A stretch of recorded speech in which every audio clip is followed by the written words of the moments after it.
So welcome to On the Park Bench, a public square conversation brought to you by the Congress for the New Urbanism. On the Park Bench presents interactive conversations with thought leaders in new urbanism and allied fields related to the built environment. Today we have Reimagining Cities, Disrupting the Urban Doom Loop with Rebecca Rockey and Christopher Leinberger, moderated by myself, Rob Steuteville. So you can join us for upcoming webinars. We have one scheduled November 12th. It's an authors forum with Michael Dennis, author of The Venetian Facade. Go to cnu.org/resources/ontheparkbench. And today we have an impressive duo of experts in real estate finance and economics. Rebecca Rockey is Deputy Chief Economist and Global Head of Forecasting at Cushman & Wakefield. She is certified by the International Institute of Forecasters and is a member of the American Economic Association and the National Association of Business Economics and the National Economics Club. Christopher Leinberger is a land use strategist, prop tech startup co-founder, real estate developer, professor, researcher, and author.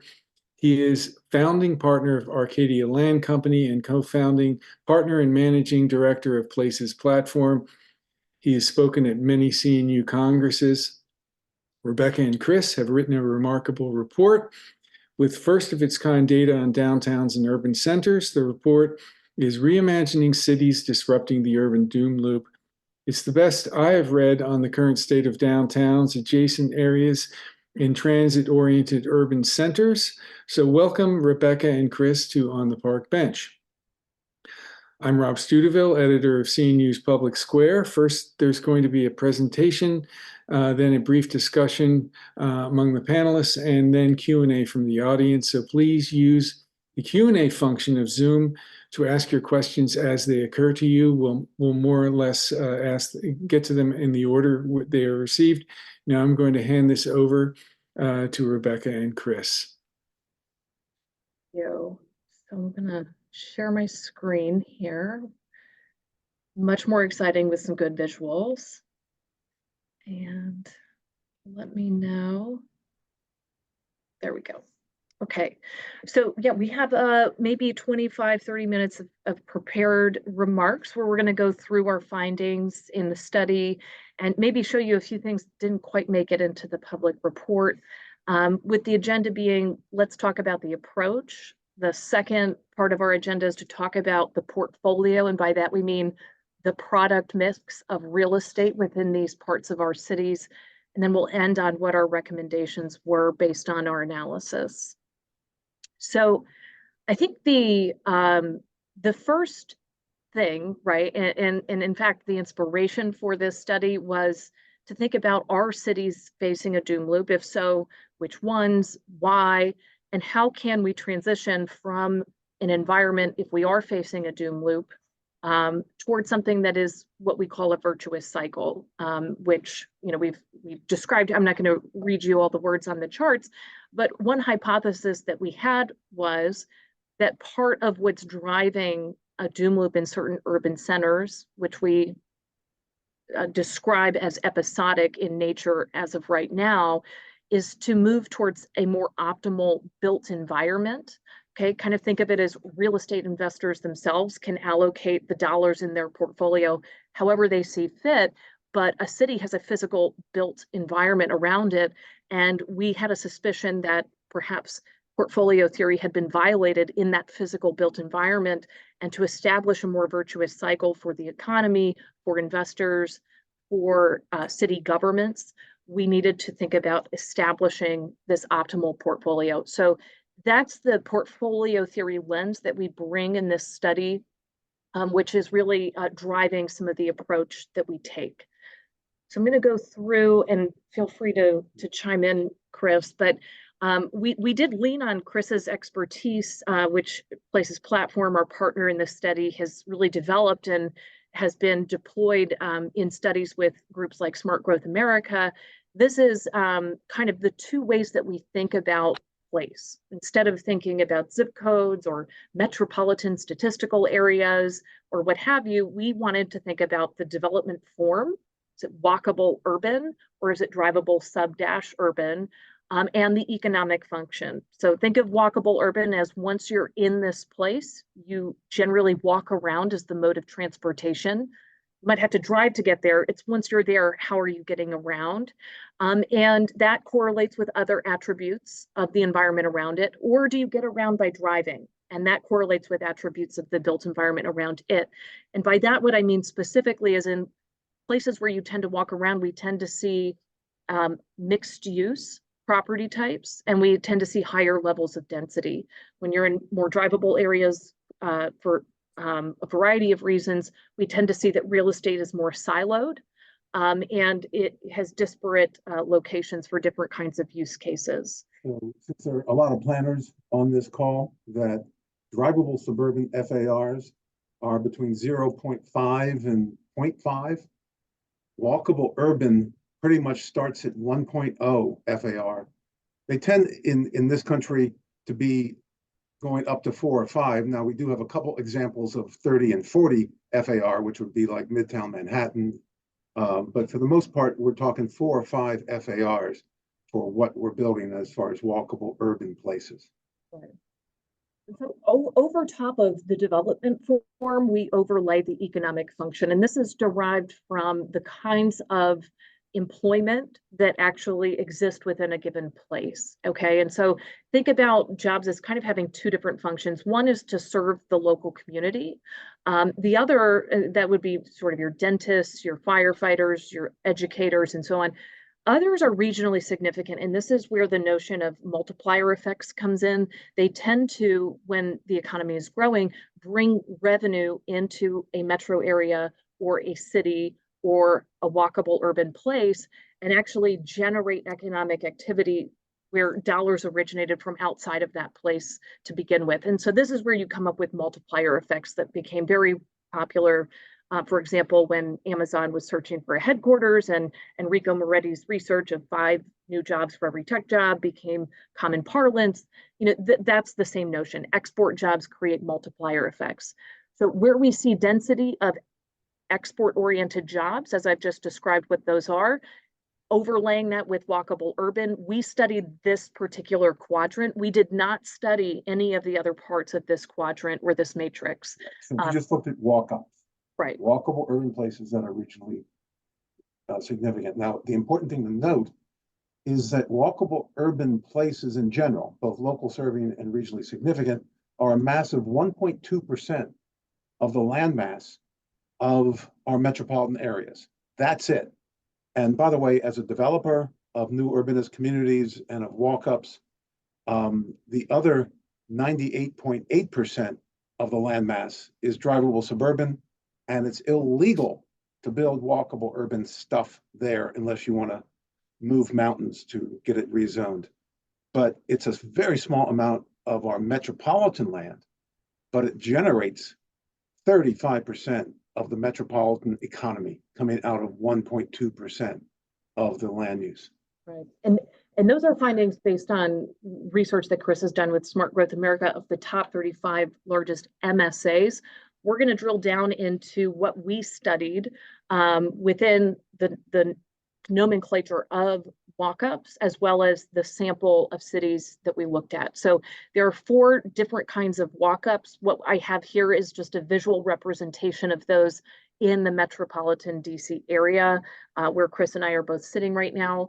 We looked at downtowns. That's the dark blue near the center of the map there, downtown adjacent, which physically touch the downtown, urban commercial, which are those red walk-up types, and urban universities, which are in blue. So within that top left quadrant, we have 4 different kinds of walk-ups. And just to put you into a metro context, that in the suburbs, that there are 3 types of walk-ups in the suburbs. There are suburban town centers. These are 18th, 19th century towns that were laid out to be walkable, all went downhill in the late 20th century. Now they're almost all coming back as high density, walkable urban places. Then there's the conversion of drivable suburban places, regional malls getting torn down, regional malls being redeveloped, and just increased density in a drivable suburban location. And then finally, greenfield, brownfield sites. Reston Town Center is the granddaddy of greenfield development in this country, where you just add water and poof, you have instant urbanity. So those are the urbanizing suburbs, which is really important in the future. We're just focused on the center city and the 4 types that are in the center city. Right. So to fine tune what Chris was saying earlier, and these are just actual pictures to give you an example and flavor of what these look like in the DC area.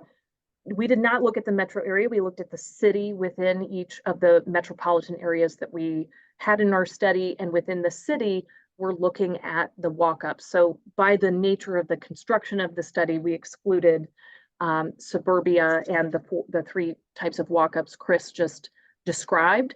These are the 15 markets that we looked at, the 6 gateway cities. So in the investor world, when we're working with our clients at Cushman and Wakefield, when we say gateway cities, we mean 6 markets and 6 markets only. And those are them listed on the top left there.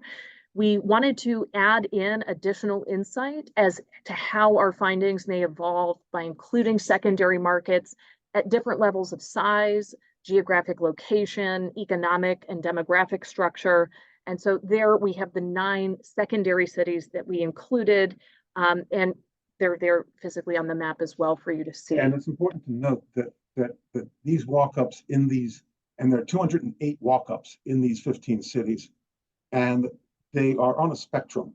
There are the cities that are leading the way towards more walkable urbanism and those that are laggards. But what we have seen in this study and also other studies is that it's kind of a Doppler effect.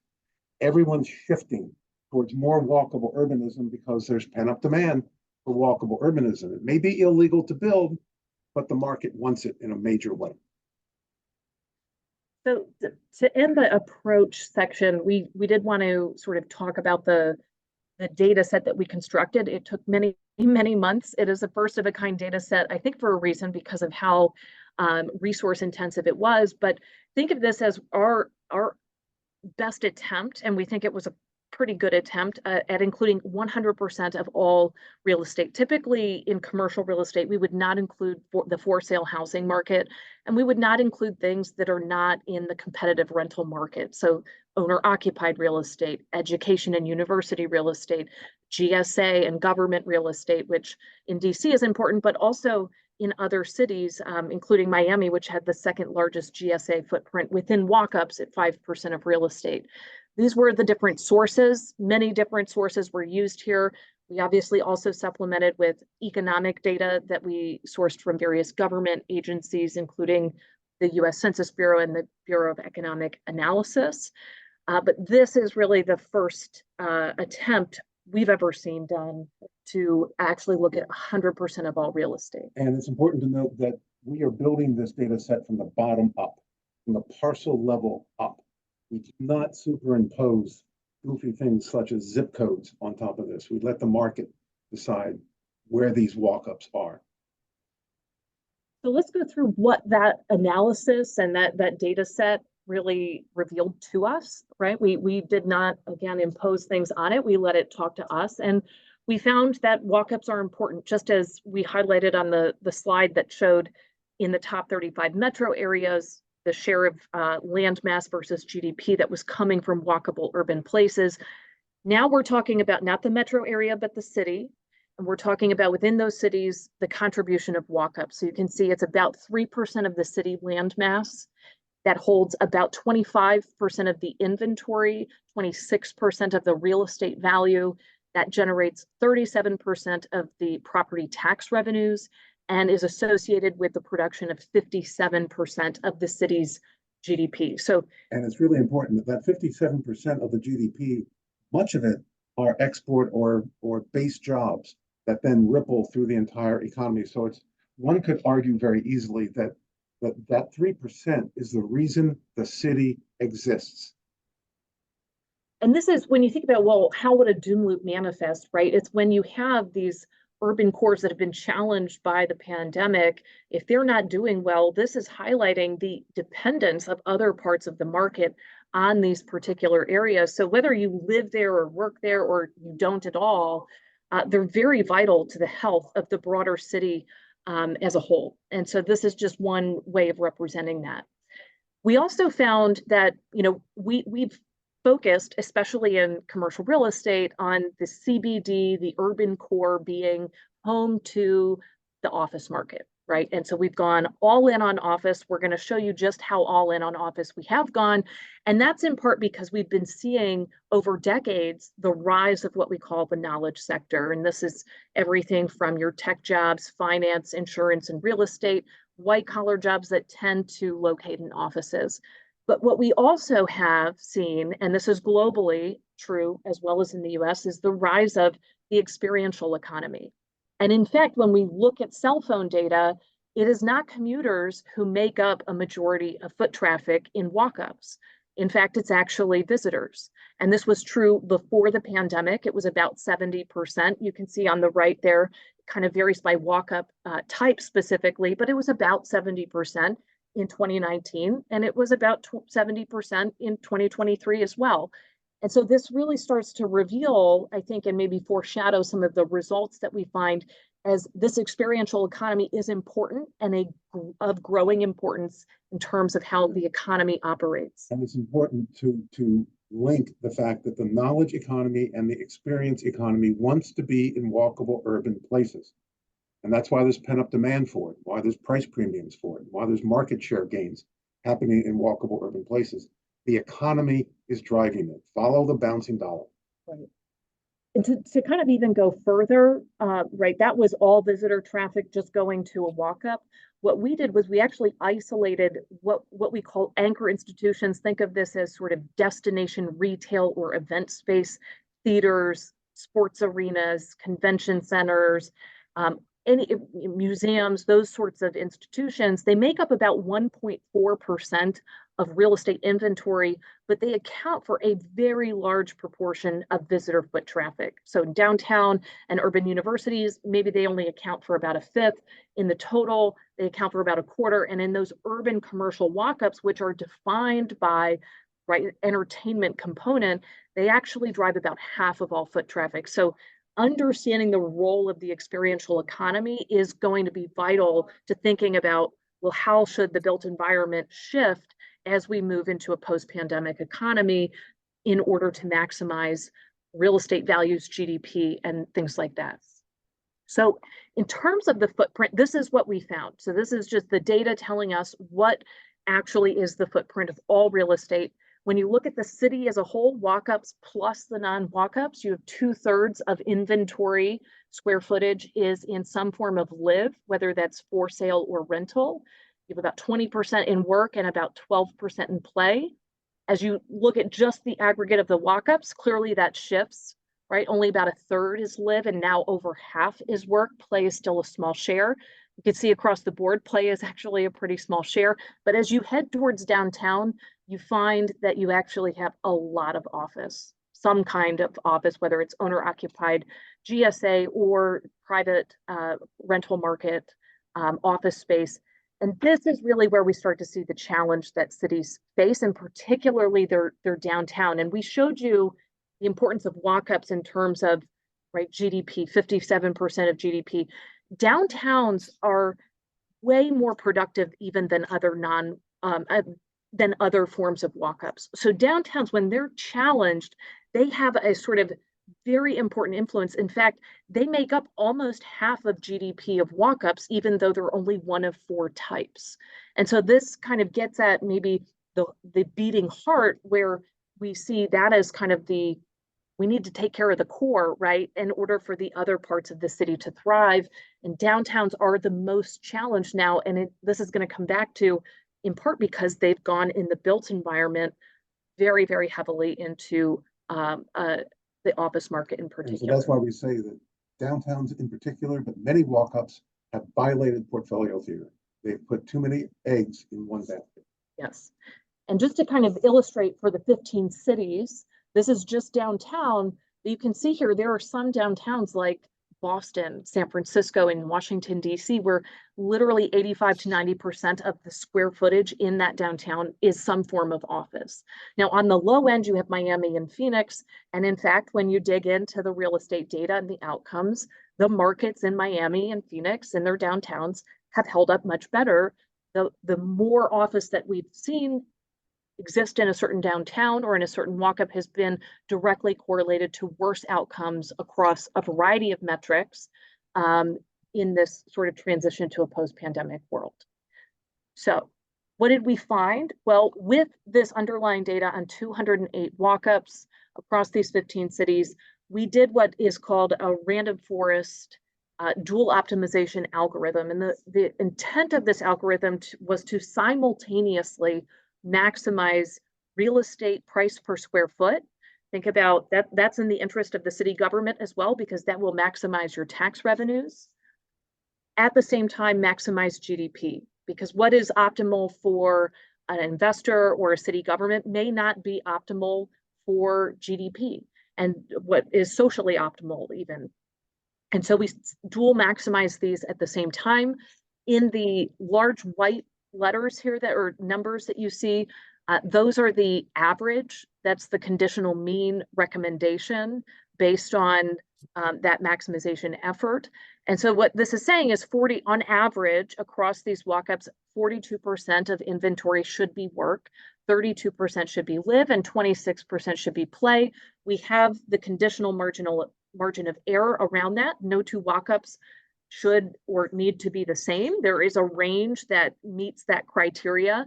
And in fact, we discussed that there can be complementary walk-ups where maybe one is higher on work and lower in the other categories, but it's next to a walk-up that has higher in the other categories and lower in work. So it's important to recognize and that, yes, there is a mean estimate, but there's always a margin of error. This is what that looks like. And really, this results in a few key findings, which we'll get to in a second, just in terms of taking this and showing you how much of the real estate is in the range, right? So for live, we actually find that many are below optimal. Some are in the range in downtowns. Work, we're pretty much above optimal in almost all downtowns, and play, we're for the most part either below or in range. When we go to non-downtown walk-ups, you can see that in some cases we're above optimal. I would just say for live, make a mental note that a lot of that is correlated with urban universities. And then in range, we found a lot more walk-ups meeting the sort of in range criteria across categories outside of downtowns. So what this means, of course, and we've all been discussing it, of the conversion of office into something else, because there's going to be 30-40% of the office space is going to have to find something else to do with it. And the best thing, of course, is for residential. There's pent-up demand for residential, particularly in our downtowns. And we are missing 4% of the housing stock that we need in this country. This is why we have an affordable housing crisis. Part of the reason we have a homeless crisis. So those offices can be converted to residential, and especially when they drop in price so much that you get them real cheap. But they also can be converted to play, and they could be museums, they could be vertical farming, they could be data centers. There's all sorts of ways that we can convert these offices. And what that does is it broadens the product mix, balances the product mix, and gets rid of too much office, which drives down office valuations by having a surplus overhanging the market.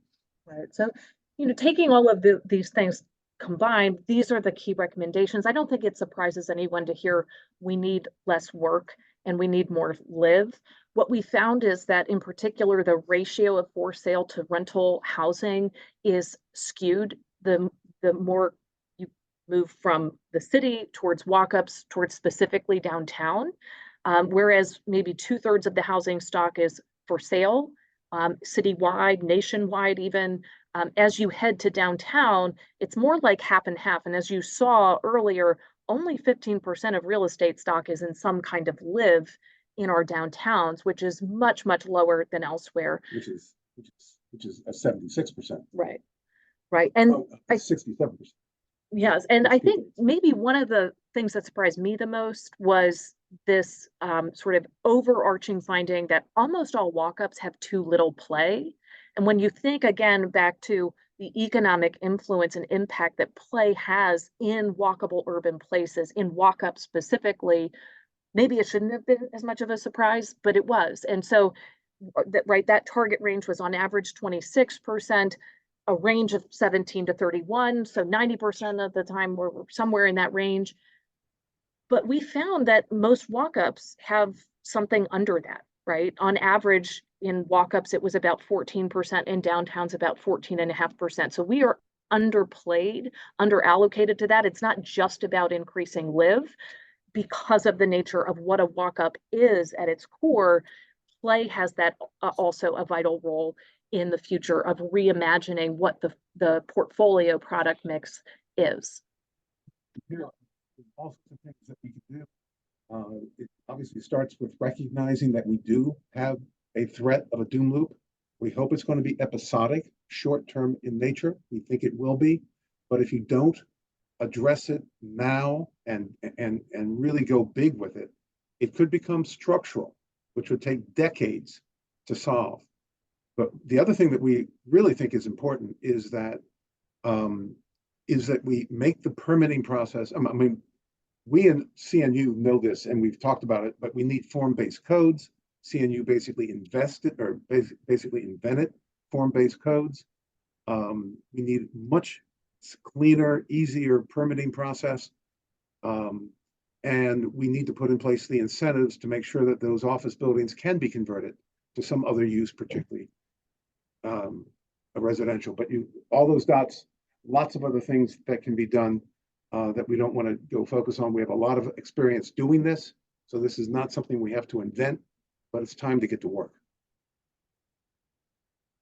So I think the last thing we have actually just come from meeting with some place management folks is to think about having the right kind of benchmarks. This was the first of a kind data set that we assembled. It started to reveal things to us like there weren't clear-cut premiums, right? Or outperformance in certain measures where we saw engagement in place management versus there being no place management. Now, we've used the term bid here, just know that that includes other forms of place management like community improvement districts and so on.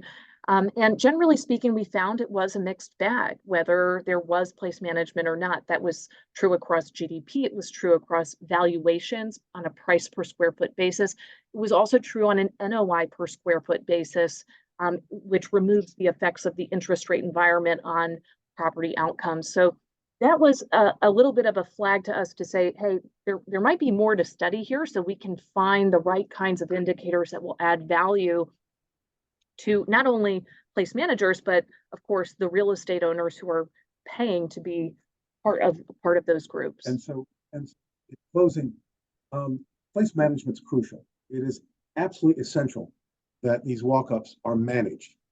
But we also have to measure the right things. And we don't sense that most bids have been measuring GDP. They've not been measured, and particularly over time, and measuring real estate valuation increases over time. And in particular for the city government, measuring the net fiscal impact these places have on the city budget. So I liken it to that we as a industry, real estate, walkable urban real estate, place management, that we go into a forest and we want to see if a tree makes a sound when it falls. And we whip out our thermometer and we swear it doesn't make any sound. We're using the wrong measurement device. And so we're suggesting at least 3. There's others as well, as far as, using Placer AI to understand visitor counts and social equity metrics, but measure GDP periodically, measure real estate valuation, measure the net fiscal impact on the city government, because business improvement districts, why they exist is to improve business. And right now we have to right the ship in our walk-ups throughout the country so it doesn't become a structural doom loop. I think we've hit on this in a number of ways, but making walkable urban places more attractive for visitors is important. This gets into things that I'm not a particular expert on, but around design, right? Many of the people on this call are probably engaged in some way, shape, or form in kind of visual, creating visions for cities on these topics. We need many more Instagrammable, memorable places that are unique to our walk-ups. And this is, you know, in some cities, there are visions coming out, right? Like the DC Mayor's Task Force and reimagining parts of downtown that, again, kind of percolate out into other walk-ups and create osmosis between them. And last but not least, more research is needed. Every research project has this as their number one reason to exist. We only did 15 cities. We need to go to at least the top 35 metros and include not just walk-ups, but also focus on all 4 quadrants of the place's lens in those 35 metros. So we hope that will be our next step. Yeah. So with that, back to you, Rob. Excellent. Thank you very much. That was really interesting and informative. We've already got some good Q&A, and we'll get to those in a few minutes. But let me just ask a few questions first. When people hear the term urban doom loop, it sounds pretty bad. And I was wondering, can you give a little bit more context for, how widespread are these problems among, all the walk-ups that you examined, and how optimistic are you in terms of fixing these problems? So I think, across the 15 cities, I would say we had 2 main buckets. One is markets where there is a real risk of a doom loop, or in fact, early stages of one. I would certainly put the gateway markets in that bucket. I would put Seattle in that bucket. I would put Denver in that bucket. And then you had markets that were not really at risk at all. I would certainly put Miami there, but I would also put Raleigh and some of the smaller cities that we studied in that bucket. Now we talk about structural versus episodic, right? And structural being the loss of some major economic engine, and really a sort of stasis around action in terms of doing something about it. That's not what we're seeing. So we're seeing that there's pent-up demand for walkable urbanism within the residential market. That is one market, and including population metrics, which have fully recovered in downtowns, by the way. So there is that demand to be there. And that's a signal that there's demand for this, what Chris refers to as market shift shares, that there's premiums for that kind of place. And so that's a signal, that's a positive signal, right? We're seeing GDP recoveries to varying degrees. We're seeing recoveries. We're not seeing a continued decline. So those are all positive things, but without doing something about this excess work real estate that we have, there is a real possibility that in some cities this does become more entrenched. And the way that this manifests for city governments, right, is something that takes time because of how tax assessors assess value, which is very divorced from what we call the spot rate or the fair value, which is what we show in this study. Basically, that fiscal impact section that we looked at is a little bit of a foreshadowing of what city tax agencies can expect to happen as their assessments actually align to the reality of where values are.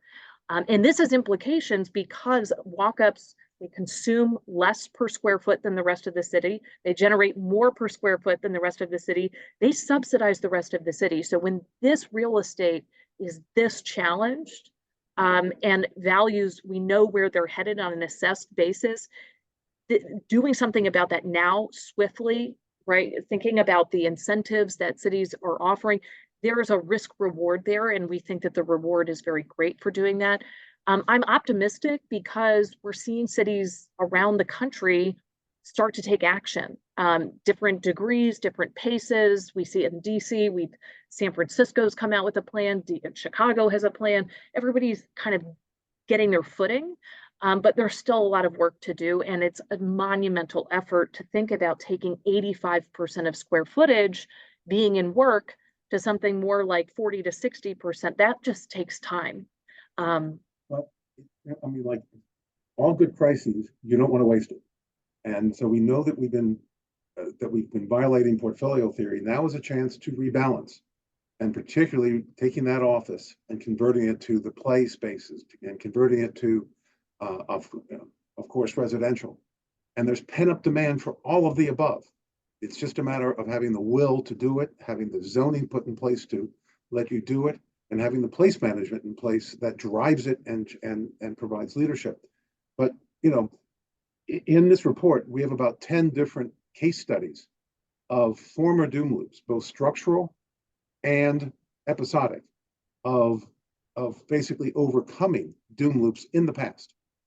And, you know, we've heard for decades that the city's dead. It's all going to be blown up and paved over, and the geography doesn't matter. Well, we've always come back, and we're going to come back this time, and we're going to come back better because we're going to have a balanced portfolio. Now, we hear a lot about problems with converting office space to residential, and maybe there are some offices that are easier to convert. And have you looked at that problem? And do you have suggestions or ideas, or what have you seen in terms of how easy it is to convert office to residential for other uses? Let me mention that it's obviously a building specific.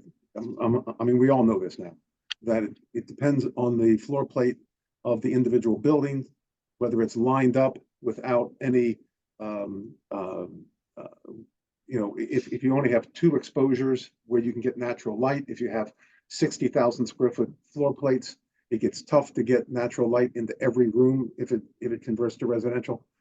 But just if in fact these office buildings are trading at 30 cents on the dollar, 20 cents on the dollar, the lowest one I've seen is 5 cents on the dollar, all of a sudden you effectively have been given the building for almost free.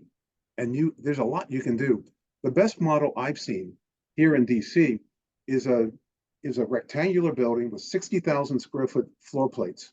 Now it was freestanding, so it wasn't butt up against its neighbors. So that's good. But 60,000 square feet, trying to get natural light into all rooms, really difficult. They turned that building into a capital E.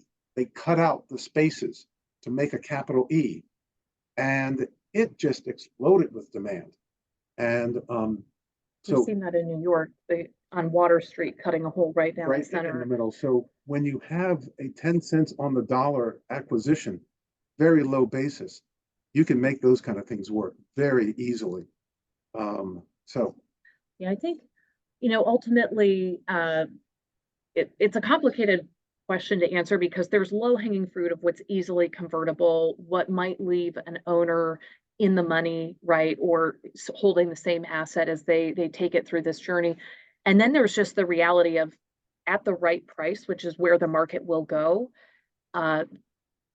there will be trades that reset the basis that do make it attractive to create a different property type where there is demand, where there is significant pressure on values structurally.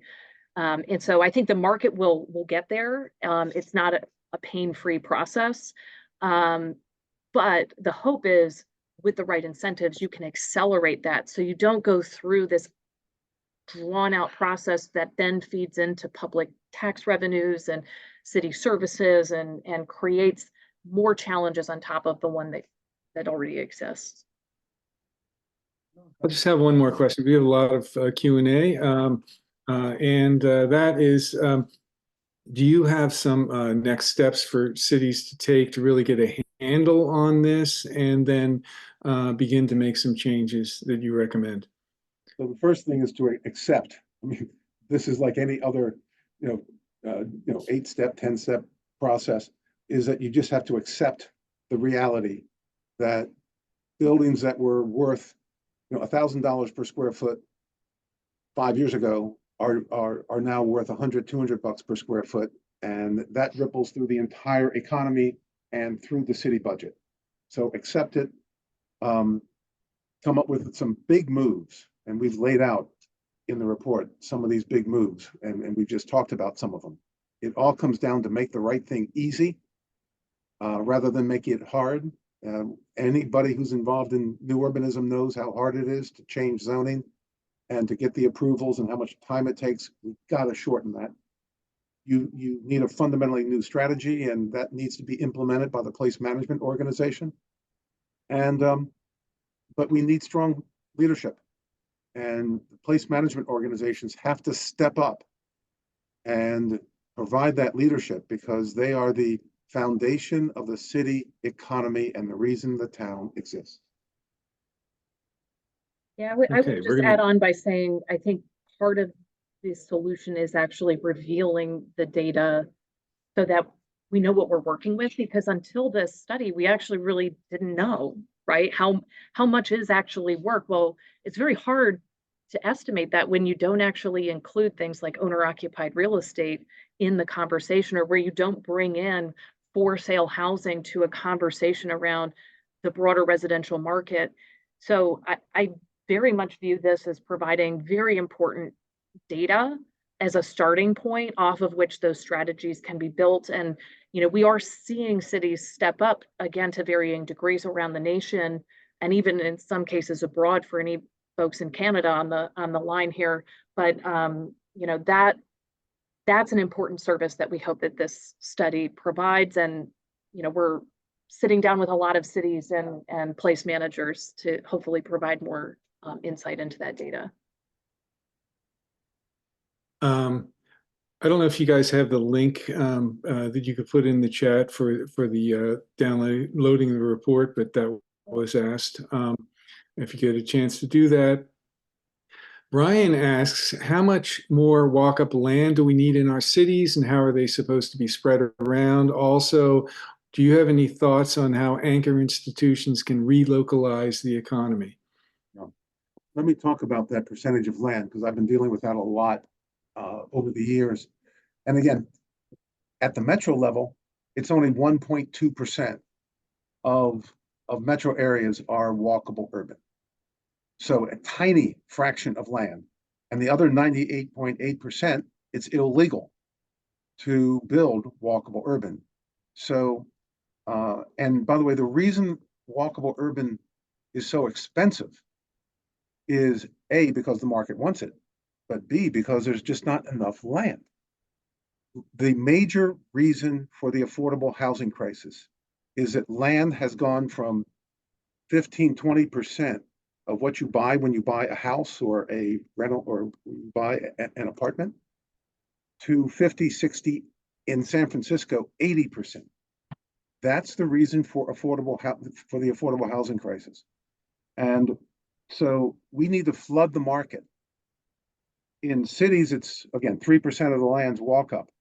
If we would raise that in cities to 10%, we would then flood the market with a lot of zoned land ready to go, and it will begin to drive down land prices. That's what we have to do, is to drive down the land prices by flooding the market with more land. At the metropolitan level, again, 1.2% of all land in our metropolitan areas is walkable urban, both walk-ups and walkable communities. We probably need 5% of the land to be zoned for walkable urban. That's all. So we don't have to convert single family, get rid of single family zoning. What we need is there's so much land we have that we can convert to high density walkable urban, whether they in cores or corridors. All the strip corridors coming out of our cities, they should be rezoned for high density just along the corridor, just the parcel that's facing the corridor. I actually live on Mass Ave. It's a major corridor, and we live facing Mass Ave in a high-rise apartment. And that's where we need to go. So we have plenty of land where it's possible to do it. We don't have to rezone single family, but we need to get those cores and quarters up zoned to go from 1.3% at the, or 1.2% at the metro level up to about 5%. And yes, about anchor institutions relocalizing the economy, or do you have any thoughts on anchor institutions and walk-ups? One thing on urban universities, they have been the major urbanism institution throughout the country. And they learned it back in the 1990s, primarily when Judy Roden was president at Penn. She led the way. She then went on to be head of the Rockefeller Foundation. And she turned West Philadelphia from a very dangerous place, and Penn was listed as number 18 in the US News and World Report. She converted West Philly into the most exciting walk-up in Pennsylvania. I do development in the Philadelphia metro area. We can never find land around Penn. It's so expensive. But urban universities have embraced their community over the last 20, 30 years because they move up in the US News ranking. Penn's now 6. So what we need is more models like Penn. And in particular, hospitals. Hospitals are terrible. They're miserable neighbors as far as walkable urbanism. They could be phenomenal neighbors. But then we've got to, the placement of museums, placement of certainly arenas, baseball stadiums, not football stadiums. Football stadiums are a waste. Put them out in the suburbs. Let them tailgate on the surface parking lots.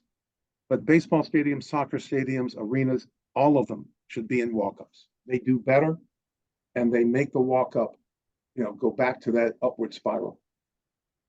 I think we also have talked about, right, like when we looked at the visitor foot traffic, for example, we were agnostic as to where those visitors were coming from. And in some cities, you have much more emphasis on international visitors. And so the nature of what that play is going to look like is by simple kind of one step removed, going to be a little bit less oriented towards maybe the local economy, right?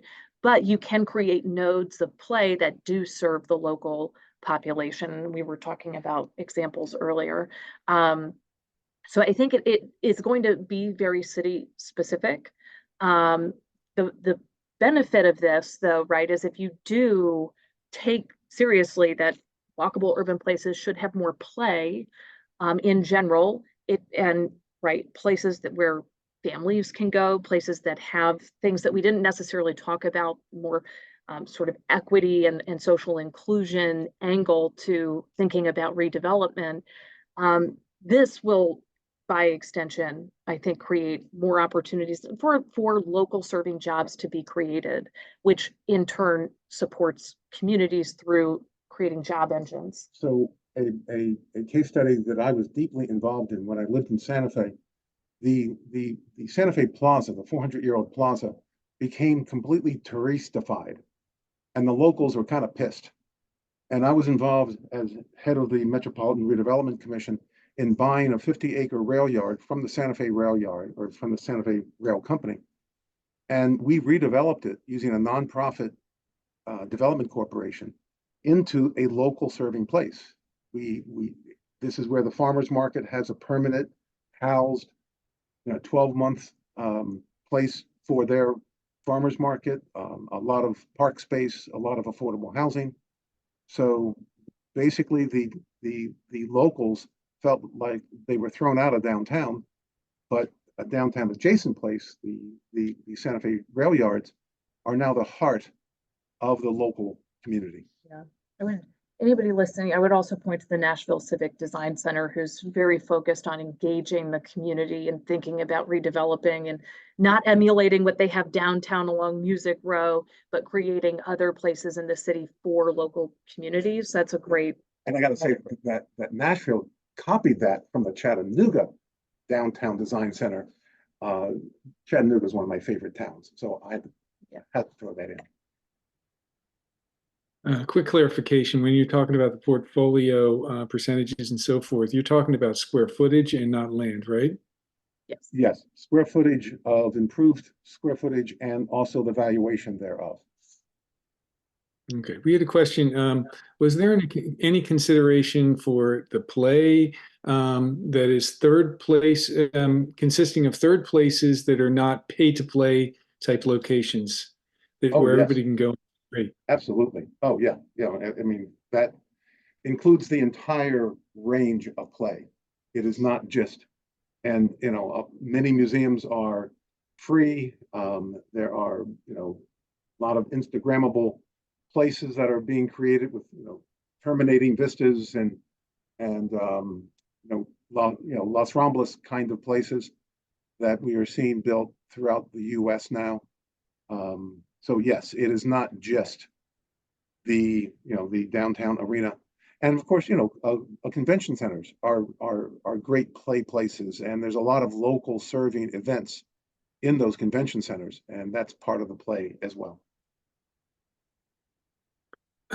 We had a question from Franco. And office is the dominant land use in San Francisco downtown. There's discussion from the city to bring more housing downtown, yet there's not agreement by city officials in who has the decision-making authority. That office to residential conversion would benefit the city's budget. As the city planning director says, once the conversion happens, it can never go back to office. It's a mixed message. What do you have to say? Get real. Go with what the market wants. The market doesn't want 80% of your assets in a place dedicated to a vertical business park. They're sterile, they're boring. The market doesn't want it. Yeah, I think there's also just a few things that take time for, I think, to work through into city budgets. So I work with city governments and budget agencies around the country. And again, assessed values from the city's perspective are very different than where values are. And the relative pricing between things like residential and office have shifted. That's not fully reflected in assessed valuations by city governments yet. And so, that is a reality that they don't have the numbers in front of them to face, right, of where the revenues are headed, right? Because like Chris said, maybe that was a $1,000 per square foot office building and you were earning some kind of tax revenue off of that. Now it's something else, and the assessed values just take time to get there. Sometimes it can take anywhere from 5 to 10 years for that process to work itself out. It's not a fun one for owners, but it also, right, it is something that is litigious. So it's a very messy process to get there.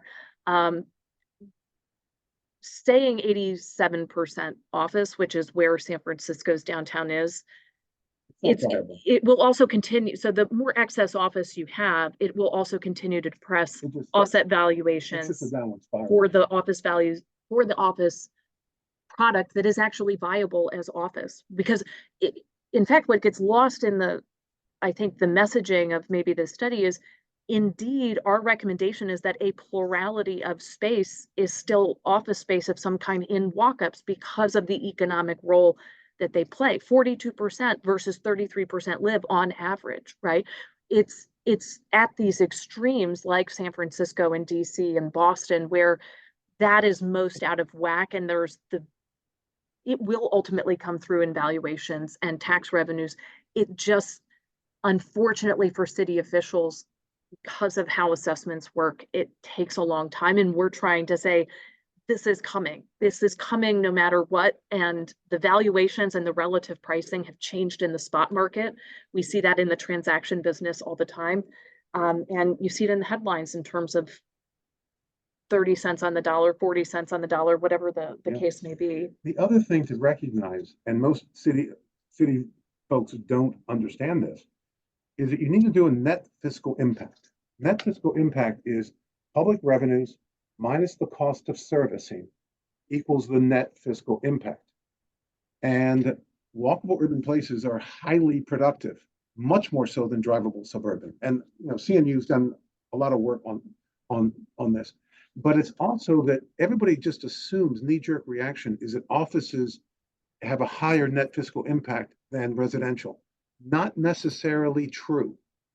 Here in DC, if you had a trade-off between having somebody work here in DC or live in DC, it's higher return, higher net fiscal impact if you live in DC because of the tax structure.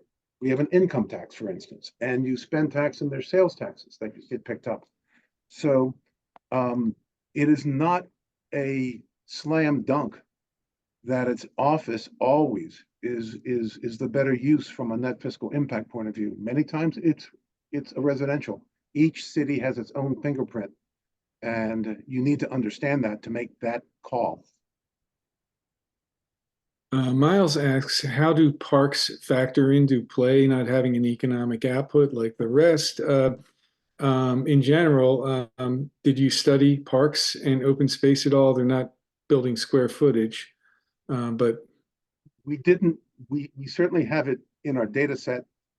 We have separately looked at parks and understand that we now are in the middle of a revolution in urban parks. We're really getting much better at doing urban parks. So Campus Martius in downtown Detroit, Clyde Warren in downtown, uptown Dallas, and of course the granddaddy of them all is Bryant Park on 42nd Street in Manhattan.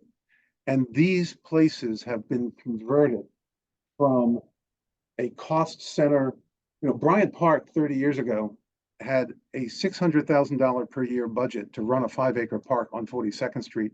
And for that, they got the best drug dealing center in Midtown Manhattan.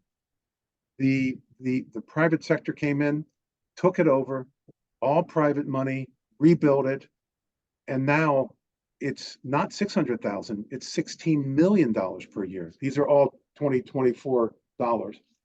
It's $16 million per year budget.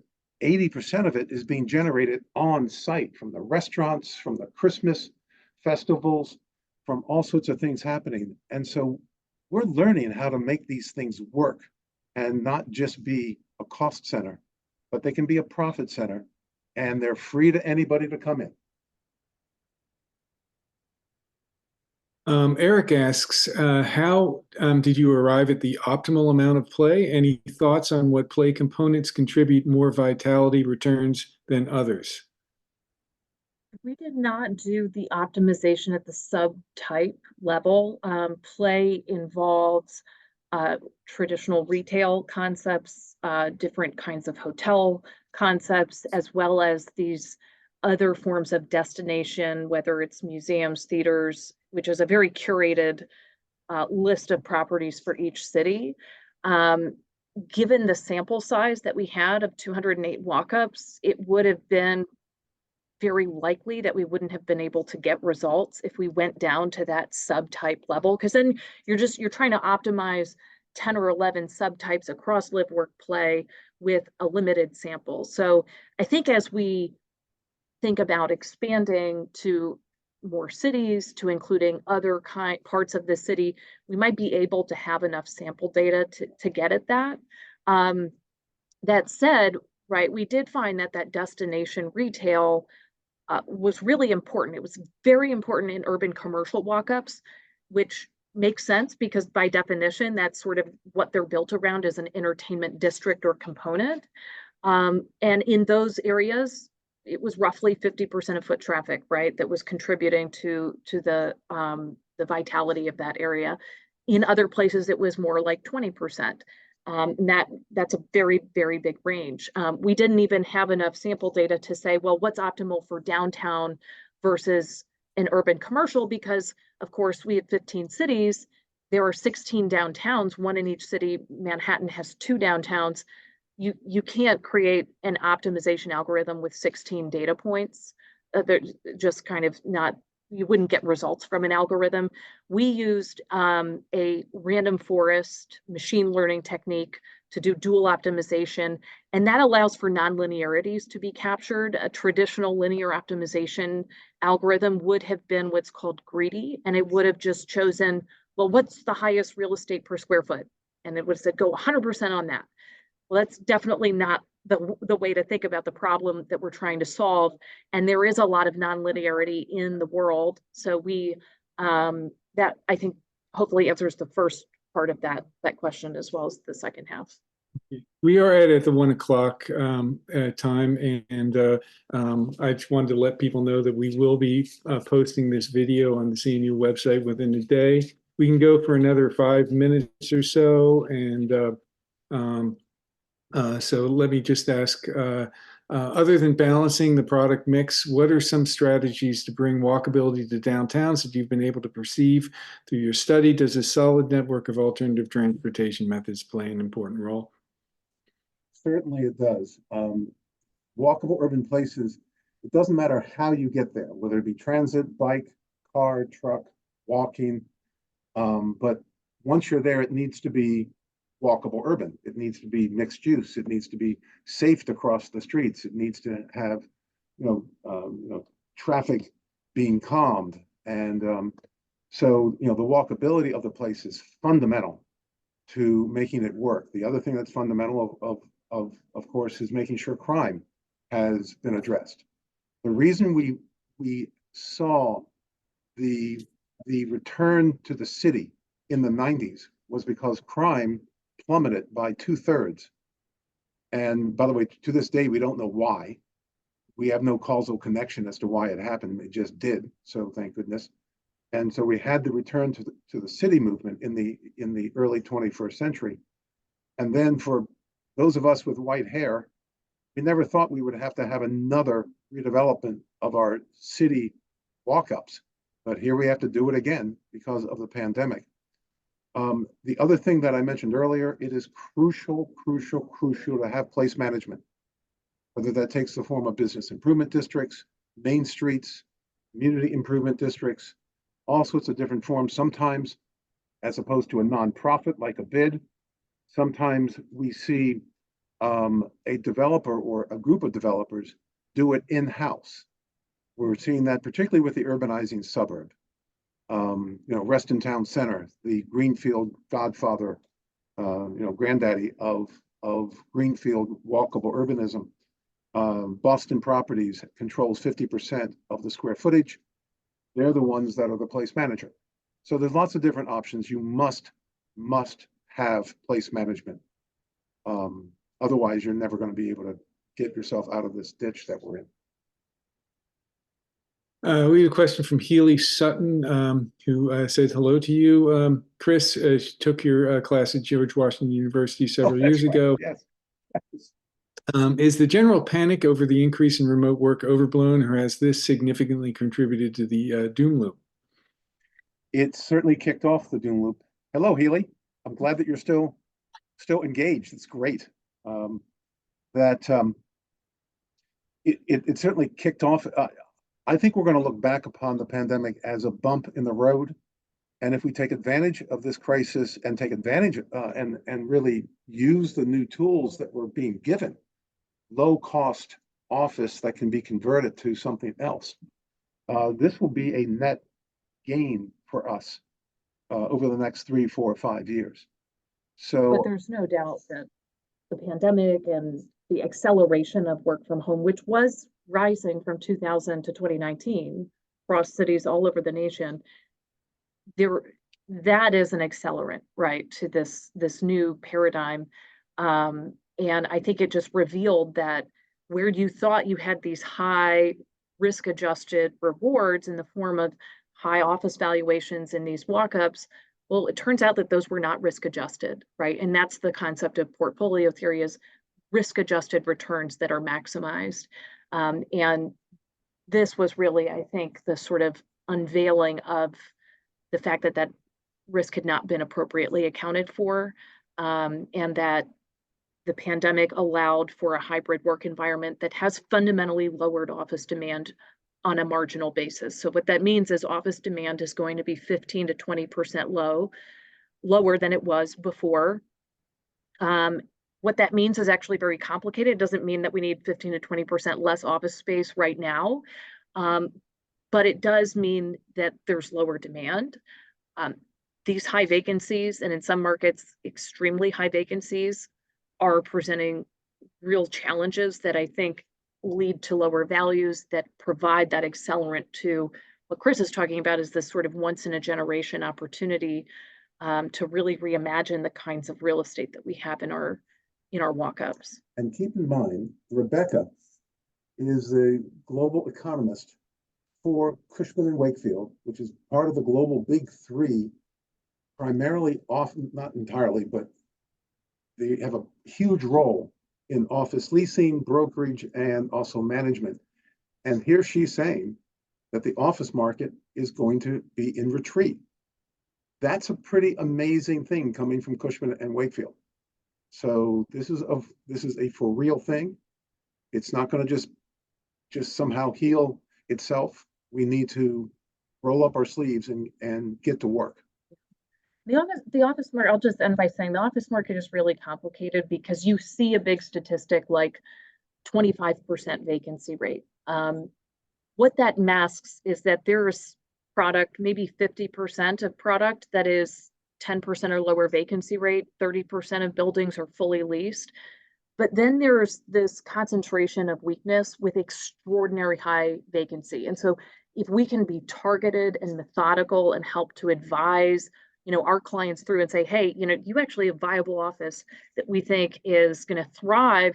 We're in this adjustment period where the broader market statistics that you see mask an incredible complexity of on the ground, what's happening building by building. And so we're hopeful that we're able to help advise, in this part of the market, there's too much office, and these assets are the ones that are going to 80, 90% vacant. They're clearly not viable as office anymore. It's incumbent on us to be good advisors to our clients. And then to also say, actually, most real estate and walk-ups should be office, in fact. And so let's think about what that looks like. What attributes do you bring as an owner that is going to attract occupiers, right? And we know what occupiers want because we represent them in the leasing market. One of the things that we found in this study, and it's also been backed up with another downtown study that Paul Levy did last year, is that people come back to the office when they live within 2 miles of the office. And so office owners need to be thinking about, where are these people going to live? We need to build more housing within walking distance of these offices to help the office market. We didn't know that before. I think we're going to have to end it. And thank you very much, Rebecca and Chris, for really excellent presentation today. And I want to thank all the people who attended.